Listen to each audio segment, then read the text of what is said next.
Welcome to the Module 2 of our Pre-Employment Orientation Seminar or PIOS Online.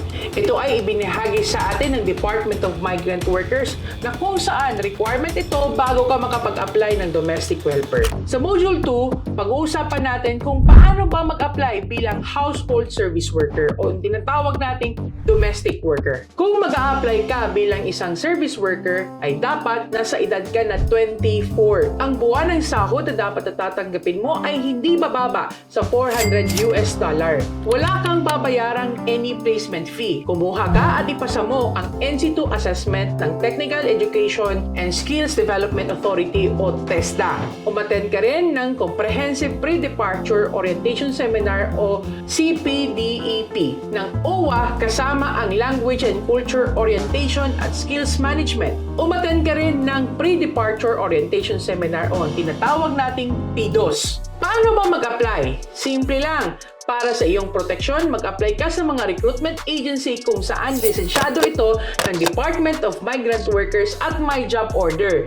Just check on the website of the DMW. Just go to the Licensed Recruitment Agencies tab. Search mo ang recruitment agency na gusto mong applyan.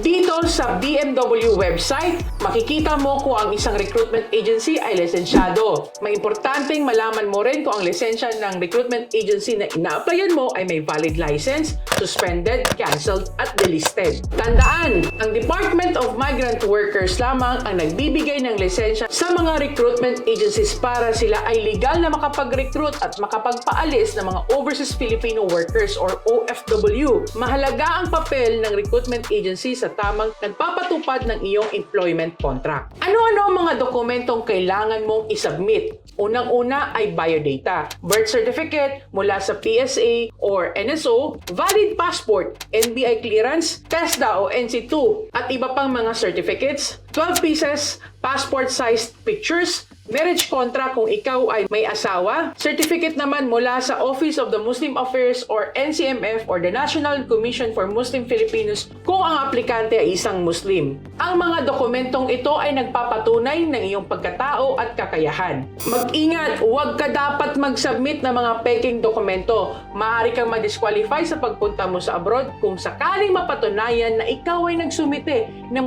peking dokumento. Kailangan mai-submit mo rin ang lahat ng dokumento mo sa legal at lisensyadong recruitment agency. Kapag na-hire ka na ng isang recruitment agency, ano ba ang susunod mong gawin?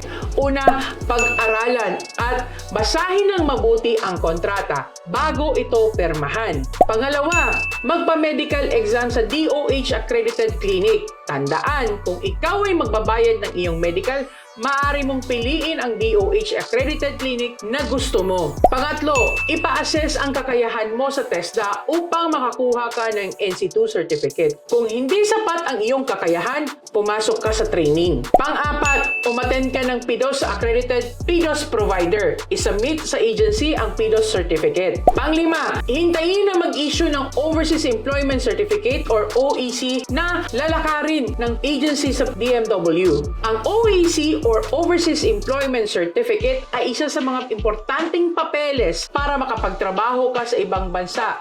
Valid lamang ito sa loob ng 2 buwan mula sa PEDSA na kung kailan ito na-issue, kaya dapat ma-deploy ka ng recruitment agency bago ito ma-expire. Ano nga ba ang kahalagaan ng Overseas Employment Certificate? Una, ito ang pruweba na isa kang dokumentadong overseas Filipino worker. Pangalawa, patunay na nabayaran ng DMW processing fee at OWA contribution mo. Pangatlo, magsisilbing travel exit clearance mo ito sa airport. Pang-apat, magsisilbing exemption ka sa travel tax at terminal fees. Tandaan mo, kung isa kang dokumentadong OFW, protektado ka. Makakatanggap ka ng mga benepisyo mula sa programa at serbisyo ng ating gobyerno. Naitanong mo na rin ba sa sarili mo kung pwede ka bang i-direct hire ng isang employer? Ang direct hire ay bawal ayon sa Philippine Labor Code. Hindi ito ini-encourage ng Department of Migrant Workers dahil walang maituturing na registered representative sa Pilipinas na maaaring managot sa kung sakaling magkaroon ka ng problema sa iyong employer. Inaalaw lang ito kung ang magiging employer mo ay isang member ng diplomatic corps,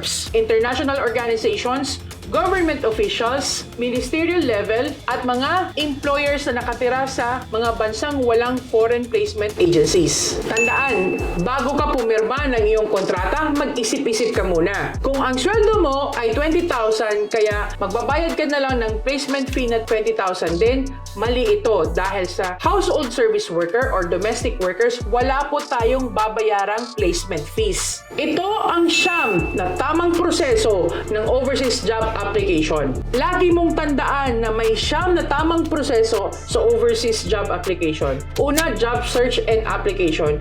I-check muna sa DMW kung ang agency na ina-applyan mo ay may valid na lisensya mula sa DMW at kung ito ay may approved job order para sa mga household service worker. Pangalawa, submission of documents. Kompletohin ang mga kailangan mong dokumento at isubmit ito sa agency. Pangatlo, contract signing. Kapag natanggap ka na, basahin ng mabuti ang kontrata. Pumirma kung ikaw ay sumasang-ayon sa mga nakasaad dito. Pang-apat, medical exam. Magpapamedical ka sa DOH accredited clinic. Panglima, obtain an NC2 certificate.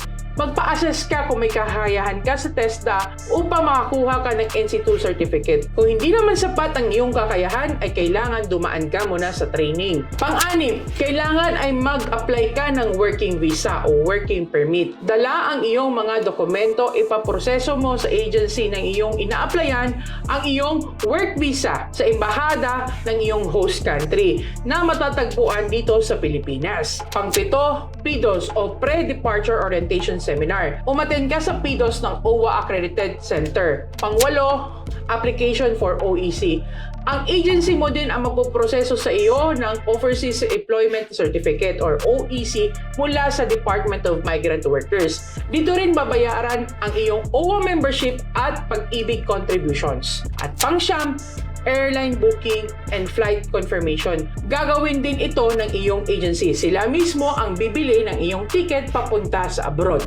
Again, bago mo pirmahan ang iyong kontrata, mag-isip-isip ka muna. Pag-aralan ng mabuti ang mga nakasaad sa kontrata bago ito pirmahan. Salary, contract duration, allowances, benefits, at day off.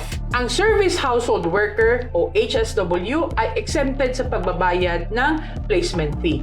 Okay? Dito natatapos ang ating Module 2 at para naman sa ating Module 3, let's talk about work abroad safely. Paano makakaiwas sa mga illegal recruiters?